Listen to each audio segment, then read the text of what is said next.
ఇప్పటికీ మనకి ద్రవిడ దేశంలో షష్ఠి పూర్తి ఉత్సవాలన్నీ కూడా అక్కడే జరుగుతుంటాయి. అక్కడ అమ్మవారి పేరు అభిరామి, బయటకే ఉంటుంది దేవాలయం, లోపల పరమేశ్వరుడు ఉంటాడు. అక్కడ ఒక జాజి తీగ ఒకటి పెరిగి ఉంటుంది. ఎంత ఆశ్చర్యం అంటే దాని మొదలు ఎక్కడుందో ఎవరికి తెలియదు. ఇప్పుడో మహర్షి వచ్చి అభిషేకం చేస్తున్నప్పుడు ఆయన కమండలంలోంచి కింద పడిందిట జాజి తీగ.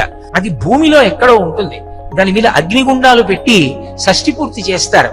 ఆ జాజి తీగ ఎట్లించి వెళ్ళిందో తెలియదు. ఆ పక్కన ఉన్నటువంటి దేవాలయానికి సంబంధించినటువంటి భవనం మీద పాకి ఉంటుంది. దాని మొదలు తెలియదు.